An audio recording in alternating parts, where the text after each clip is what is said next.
Welcome back to my channel. In this video I'm just going to be resurfacing my MFT top. Now, meaning resurfacing, I'm just going to sand the top because obviously I've been doing a bit of painting on you and it's got a bit shabby looking. I'm going to get my router and we're just going to put a little chamfer into the dominoes. As you can see, there's a bit of chipping and whatnot going on here, so I just want to tidy that up, and I'm probably going to do a round over around the edge. Now, it's a simple job, anyone can do it, but you want to keep them in tip-top condition. Obviously it costs money to replace, and obviously you need to buy the path jig to recut all the holes and redo it. Now, there's other ways of doing that. Obviously, you can put a piece of MDF on top of each other and just drill straight through it and obviously create your holes like that. But I just want to sort this table out. It's looking a bit shabby now and it's looking a bit tired. Obviously, I've overshot with my domino machine by because I had it on the wrong setting. But I don't think I can sort that bit out. But all I want to do is keep it in tip-top condition. And once I've sanded it and once I've obviously chamfered all of the MFT holes, I'm going to put an Osmo oil on the top. Now, putting an Osmo oil on here is obviously going to make this last a lot longer, because if you're doing a bit of painting and whatnot, it's hard to get the paint off. Unless you clean it off quickly with a rag, you're pretty much screwed. So I'm going to put an oil on, yeah, and then if I get a bit of paint on there, I can just wipe it off straight away without this soaking through and causing all this nonsense I've got on here.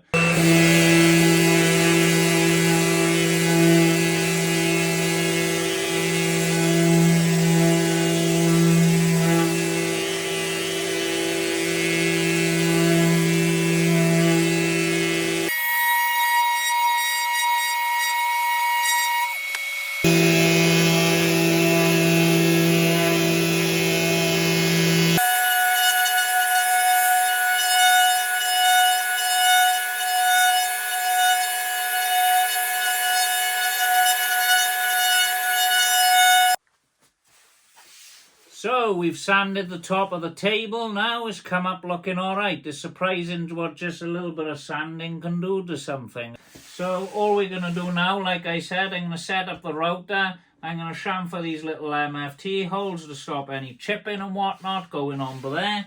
And then we're just going to chuck a round over the edge and Osmo oil the top. Job done.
So there we go. That's what you can achieve with just putting a simple chamfer on the edges of the MFT holes. Now it's going to be a lot easier to drop your tools in there and use it and use your clamps and whatnot without chipping out these edges then, because it's always common you chip the edges. These ain't too bad on my other one, mind, but as you can see, they get slightly worn away in use.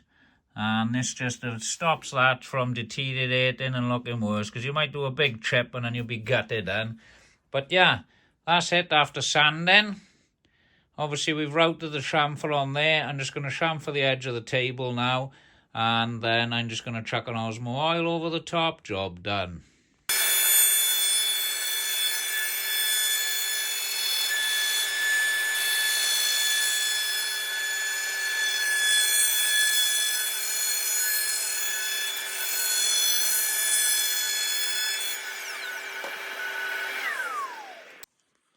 So there's the new chamfer. It's slightly bigger than the original that's on the tables. So I've just chamfered around here. I've still got some old chipping on the edges there. So I could do a bigger chamfer if I want, but there's the originals. And here's mine. There's a slight wobble in it, but I'm not bothered by that. And this is what happens, see, on the corners. See, they get chipped and they get damaged because the chamfers on these, they're very, very mild. So I've chucked a bigger one on there now, so hopefully that'll hold out. So this is the oil I use. This is the Osmo Satin Clear Oil.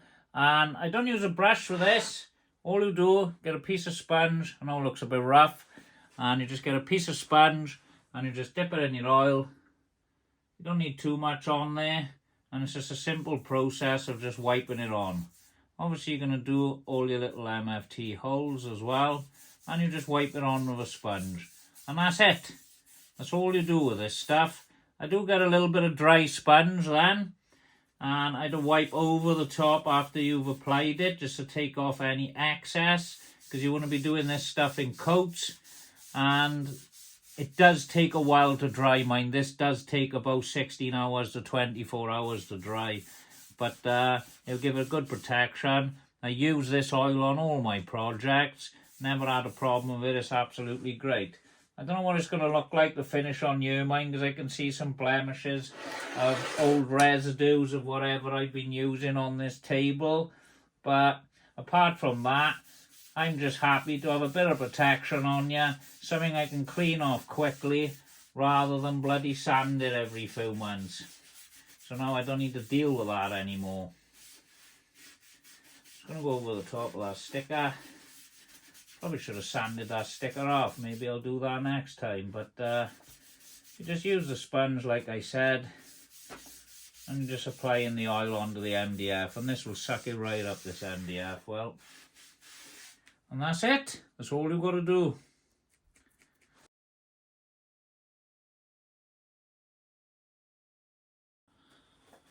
So, if you've forgotten to wear a glove like me, let me just move this up a little bit.